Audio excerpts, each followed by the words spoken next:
जय हिंद दोस्त, नमस्कार। आपका हमारे यूट्यूब चैनल संध्या ज्ञान में स्वागत है। आज मैं आपके लिए लेकर आ चुका हूँ इंजन ऑपरेशन।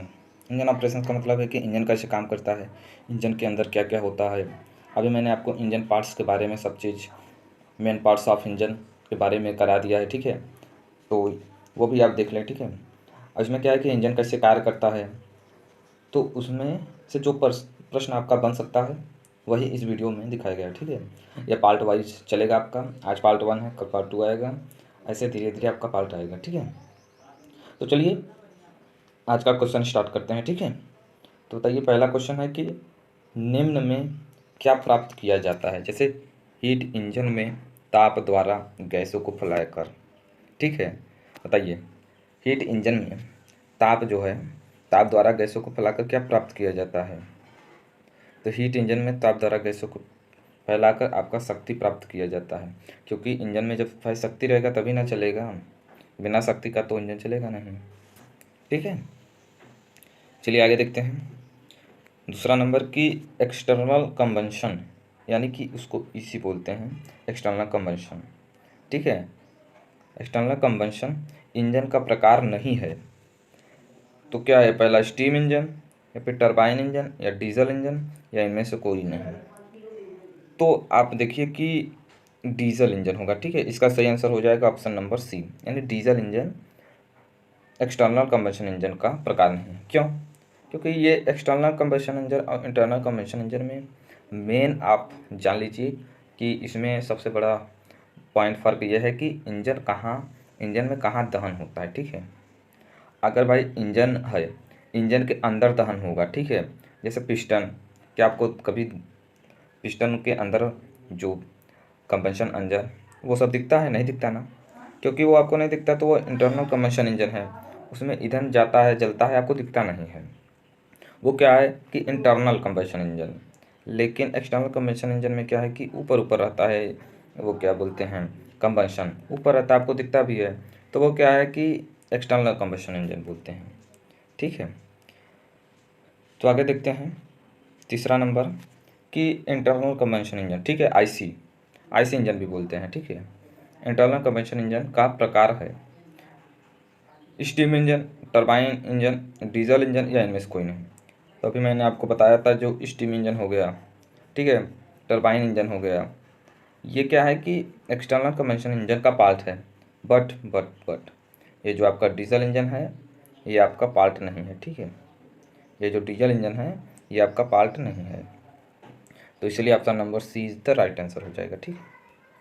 आगे देखते हैं चौथा कि ईसी इंजन। अब कोई पूछ ले कि ईसी इंजन क्या है, तो ईसी इंजन क्या है, एक्सटर्नल कंबंशन, ठीक है। एक्सटर्नल कंबंशन इंजन में ईंधन जलाने का स्थान कैसा होता है।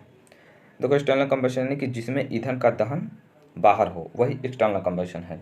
तो उसका जो स्थान रहता है ना, वो आपका बड़ा रहता है, ठीक है, उसका स्थान बड़ा रहता है। ये आप इंपॉर्टेंट है, याद कर लीजिए।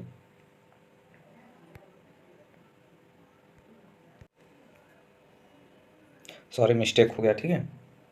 तो पांचवा देखते हैं कि पांचवा क्या है कि आईसी कब स्टार्ट होता है। आईसी का मतलब अभी मैंने आपको ऊपर बताया था, आईसी यानी कि इंटरनल कंबंशन, ठीक है। इंटरनल कंबंशन मतलब जिसका ईंधन का दहन इंजन के अंदर होता है, ठीक है, तो वही होता है आपका आईसी इंजन।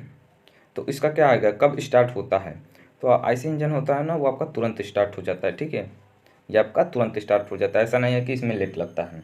जबकि आपका ईसी यानी कि एक्सटर्नल कंबंशन इंजन में लेट हो सकता है, लेकिन आईसी इंजन में लेट नहीं होता, ठीक है। आगे देखते हैं कि निम्न में से किस ईंधन का प्रयोग स्पार्क इग्निशन इंजन में किया जाता है, ठीक है। किसका प्रयोग मतलब स्पार्क इग्निशन इंजन में किया जाता है, पेट्रोल का या बी गैस का या डीजल का या डी पेट्रोल व हवा का मिश्रण। देखो, अभी आप यही जान लीजिए कि स्पार्क इग्निशन क्या है। स्पार्क इग्निशन वो होता है जिसमें स्पार्क द्वारा इग्निशन किया जाता है, वो जबकि हमेशा किस में रहता है, पेट्रोल इंजन में लगाया जाता है, ठीक है, पेट्रोल इंजन में, ठीक है। स्पार्क इग्निशन का जो प्रयोग किया जाता है वो पेट्रोल इंजन में किया जाता है, ठीक है। चलिए आगे देखते हैं।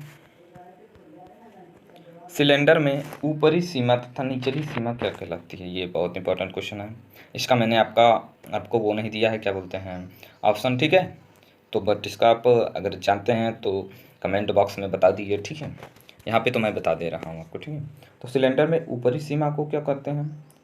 तो ऊपरी सीमा को आपका TDC यानी कि टॉप डेड सेंटर, और निचली सीमा को क्या बोलते हैं? BDC, ठीक है, यानी कि बॉटम डेड सेंटर, ठीक है। TDC मतलब जैसे सिलेंडर के अंदर देखिए, अगर सिलेंडर ये है, ठीक है, सिलेंडर के अंदर यहाँ पे पिस्टन लगा रहता है, ये चलता है, ठीक है।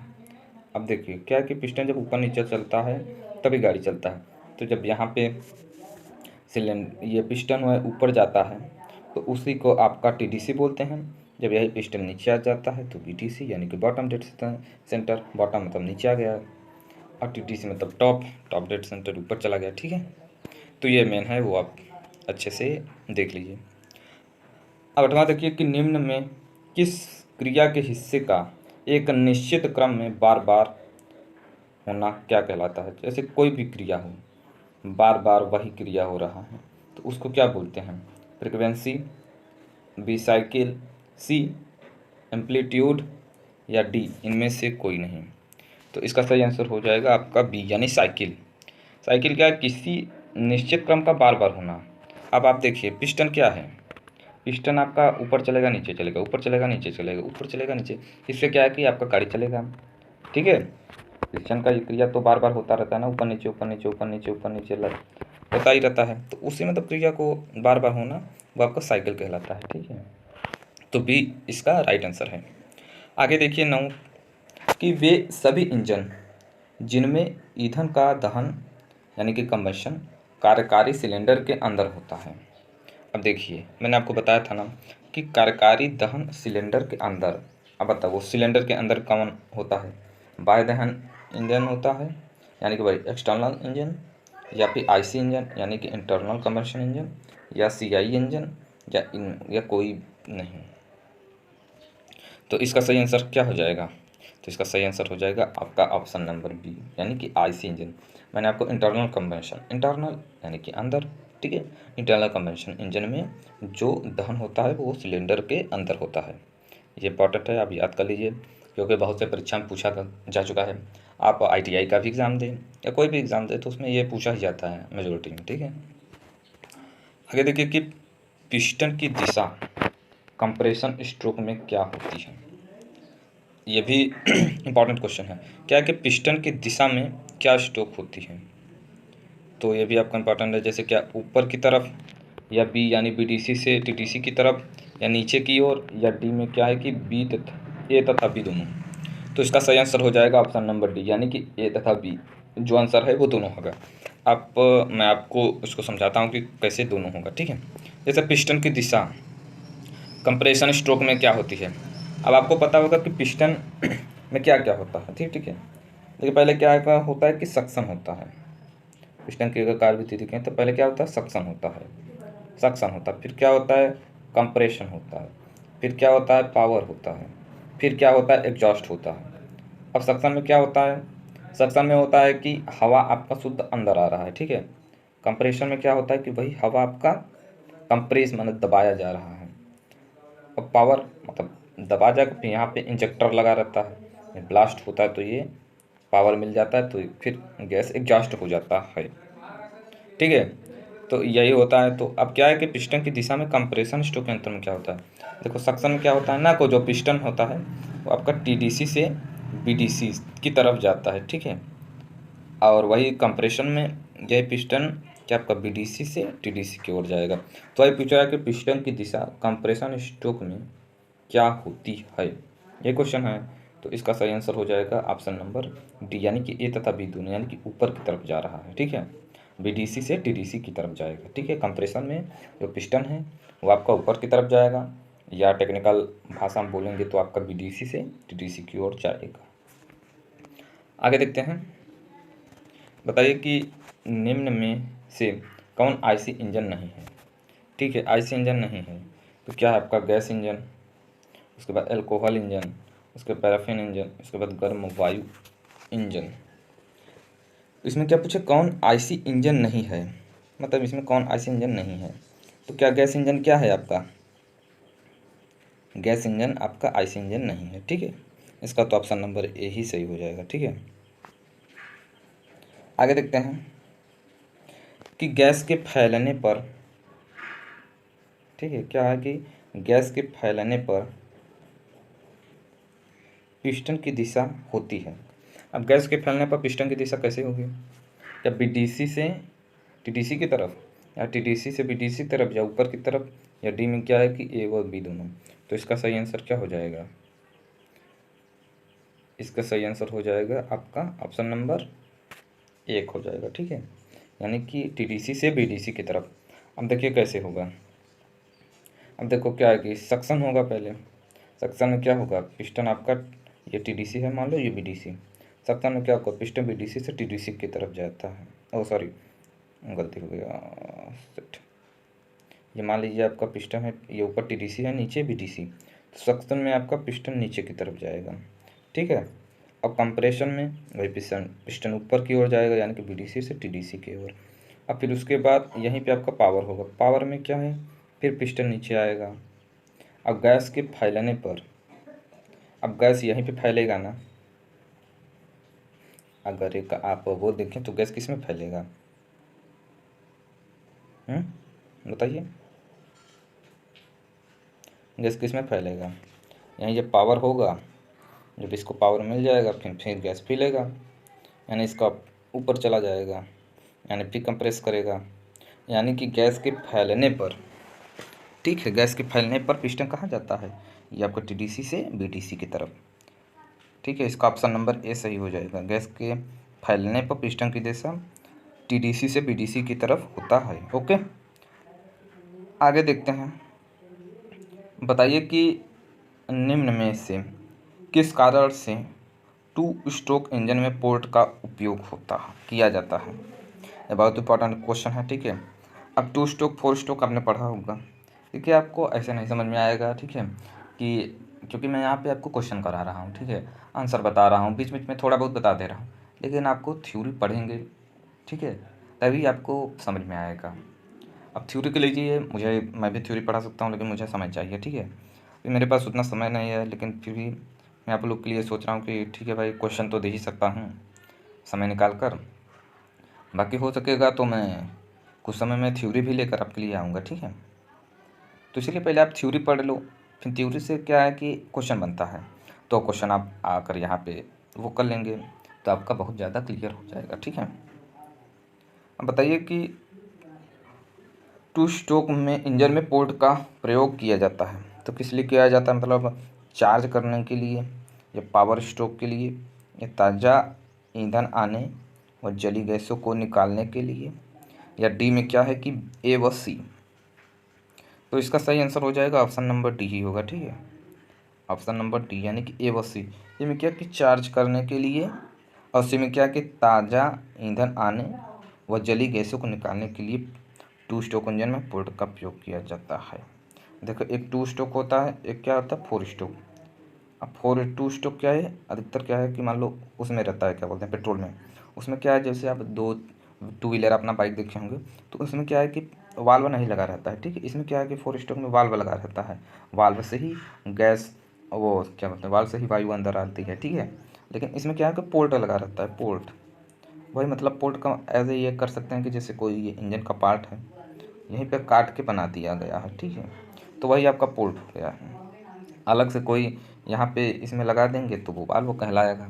तो इसमें क्या है कि उसी में कटा रहता है, जैसे कि इंजन का जो पार्ट रहता है ना, उसमें ही कटा रहता है, सिलेंडर में ही कटा रहता है पोर्ट, ठीक है। तो इसीलिए इसमें क्या है कि पोर्ट का उपयोग किया जाता है 2 स्ट्रोक इंजन में। 4 स्ट्रोक में क्या किया जाता है, वाल्व का प्रयोग। ये आप याद कर लें, ओके। चलिए आगे देखते हैं। आप क्या है कि ना, एक कॉपी और पेन लेकर बैठा करिए। क्या कि मान लो अभी कुछ आपको नहीं समझ में आए, तो आप तुरंत उसको नोट डाउन कर लें, ठीक है, और तो आपको समझ में आ ही जाएगा, और क्वेश्चन सरल भी है। बताइए कि सिलेंडर में पिस्टन के अधिकतम उच्च बिंदु को, अब देखिए ये भी बहुत सरल है। अधिकतम उच्च बिंदु कब रहता है? जब पिस्टन टीडीसी पे रहे, यानी कि टॉप डेड सेंटर पे। तो इसका option number A is the right answer, TDC, ठीक है। 15 नंबर देखिए कि बाह्य दहन यानी कि एक्सटर्नली कंबशन इंजन नहीं है। यानी कि ईसी इंजन नहीं है। अब इसमें देखते हैं कि कौन सा ईसी इंजन नहीं है।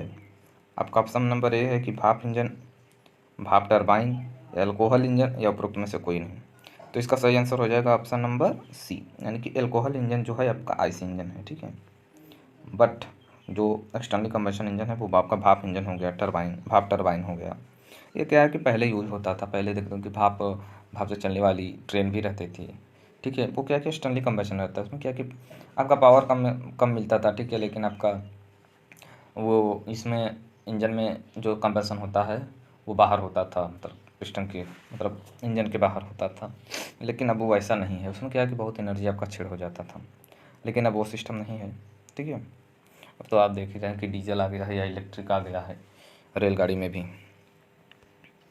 आगे देखते हैं।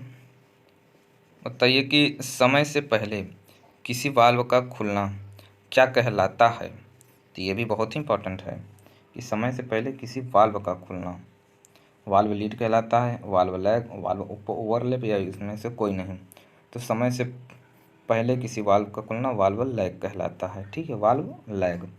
अब समय के अगर बाद कोई वाल्व खुले तो वाल्व लीड। अब एग्जैक्ट समय पर ही दोनों वाल्व खुल जाए तो उसको वाल्व ओवरलैप बोलते हैं, ठीक है। ये भी आपके लिए इम्पोर्टेंट है, तो इसको भी थोड़ा नोट डाउन कर लें, ओके। आगे देखते हैं कि आईसी इंजन भाप इंजन की तुलना में लाभदायक है। सही बात है। भाप इंजन कौन सा इंजन है? ईसी यानी कि इंटरनल कंबशन। अब आईसी यानी कि इंटरनल कंबशन, ईसी यानी एक्सटर्नल कंबशन, यानी कि इसमें ईंधन का दहन बाहर होता है, ठीक है। अब इसमें जो रहता है ईंधन का दहन अंदर होता है आईसी में। तो वही इसमें पूछ रहा है कि आईसी इंजन भाप इंजन की तुलना में लाभदायक है, क्यों?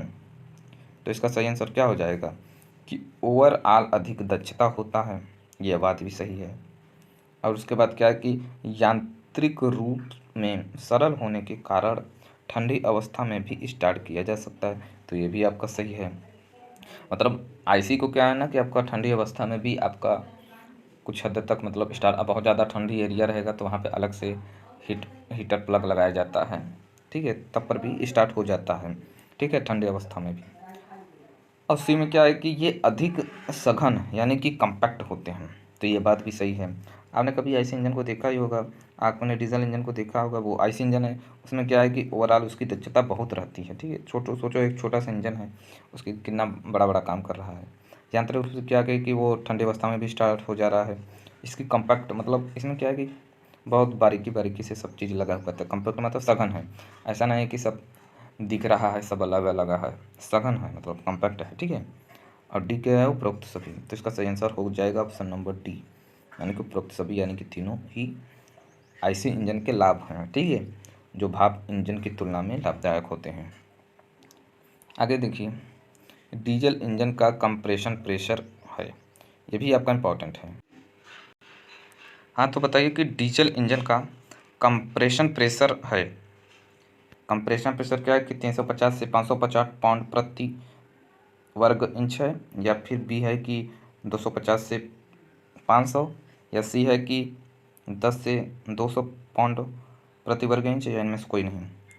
तो डीजल इंजन का कंप्रेशन प्रेशर कब होता है? पहले क्या होता है? पहले आपका होता है सक्शन, ठीक है, फिर होता है कंप्रेशन, फिर होता है पावर, फिर होता है एग्जॉस्ट। अब मान लो सक्शन हुआ, सक्शन में क्या आ गया कि वायु अंदर आ गया है, ठीक है, एयर हो गया, एयर, ठीक है, एयर अंदर आ गया, फिर क्या है, कंप्रेस्ड होगा, ठीक है, मतलब वायु को दबा दिया जाएगा सिलेंडर के अंदर, ठीक है, ये सिलेंडर हो गया, सिलेंडर के अंदर वायु को यहाँ पे दबा दिया जाएगा, तो क्या कंप्रेस किया जाता है, यही इसी को कंप्रेशन स्ट्रोक बोलते हैं। तो कंप्रेस किया जाए तो मतलब अब जब कंप्रेस किया जाए तो वायु का प्रेशर कितना हो जाएगा, तो वही यहाँ पे बताया है कि जो वायु का प्रेशर हो जाएगा आपका ऑप्शन नंबर ए, यानी कि 350 से, ये बहुत इंपॉर्टेंट क्वेश्चन है, 550 क्या पाउंड प्रति वर्ग इंच होता है, ठीक है, यह इतना होना ही चाहिए इसके बीच में, तभी क्या है कि इंजन जो है आपका मतलब जब सक्शन कंप्रेशन तभी पावर होगा आपका, ठीक है, तभी पावर में इंजेक्टर द्वारा आपका जब डीजल स्प्रे करेगा तो हवा यहाँ पे ब्लास्ट होगा, तभी काम करेगा, अगर इससे कम रहेगा तब फिर काम नहीं करेगा, ओके। चलिए आगे देखते हैं। कि किस तापमान पर डीजल ऑयल चलता है। यह बहुत इंपॉर्टेंट है, ठीक। डीजल चलता है कौन है तापमान पे। अब तापमान 1 डिग्री सेल्सियस है तो डीजल जलाओगे तो जलेगा, नहीं जलेगा। तो किस तापमान पर डीजल जलता है, तो इसका option number A is the right answer हो जाएगा, यानी कि 300 से 350 डिग्री सेल्सियस। इसी को ध्यान में रखते हुए कंप्रेशन जो आपका प्रेशर रहता है वो 350 से 550 तक बनाया जाता है, ठीक है। इंजन का कंप्रेशन प्रेशर, क्योंकि इतने में ही डीजल आपका आसानी से चल जाएगा, क्योंकि इसका डीजल इंजन का जो तापमान रहता है वो कितना रहता है 300 से 350। अब ये कितना रखता है 350 से 550 पॉइंट वर्ग इंच रहता है, यानी कि इसका तापमान ज़्यादा रहता है, तो इसीलिए इसी तापमान पे ये चल जाता है, ठीक है। तो ये बहुत इंपॉर्टेंट क्वेश्चन है, इसको ध्यान में रख लीजिए। अगला देखिए कि डीजल इंजन में कंप्रेशन के बाद कंबंशन चैम्बर का तापमान होता है। यह भी बहुत ही इंपॉर्टेंट क्वेश्चन है।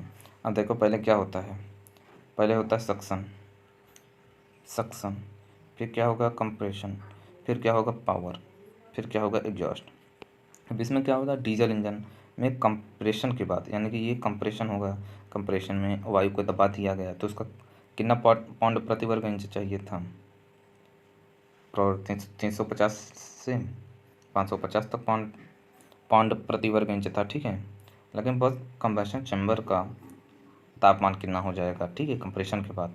तो जो कंप्रेशन के बाद उसका तापमान होता है वो आपका होता है कि 600 से 800 डिग्री सेल्सियस तक होता है, ठीक है। यह बहुत का इम्पोर्टेंट है, 600 से 800 डिग्री सेल्सियस होता है कंप्रेशन के बाद कंबशन चैम्बर का आपका तापमान। ये भी आपका इम्पोर्टेंट है, इसमें तीनों ही इम्पोर्टेंट क्वेश्चन है, ठीक है। अभी तो मैं आपको 20 क्वेश्चन करवा दूँ, लेकिन 21 क्वेश्चन है तो ठीक है, 21 नंबर भी देख लीजिए आप। बताइए कि पेट्रोल इंजन में ईंधन किसके द्वारा प्रज्वलित किया जाता है। ये बहुत ही सरल क्वेश्चन है, इसको आप कमेंट बॉक्स में बता दीजिए, ठीक है। नहीं तो मैं तो आपको बताऊंगा ही, इसको आप कमेंट बॉक्स में ज़रूर बताइए। क्या है कि स्पार्क के द्वारा पेट्रोल इंजन में ईंधन का दहन होता है, या इंजेक्ट ईंधन के द्वारा, या संपीड़न इग्निशन या दहन कक्ष। तो इसका जो आंसर होगा आप कमेंट बॉक्स में बता दीजिए, ठीक है। नहीं तो अगले वीडियो में ज़रूर मैं इसका आपको बताऊँगा, ओके। तो आज के लिए इतना ही, तब तक के लिए बच्चों नमस्कार, जय हिंद, जय भारत।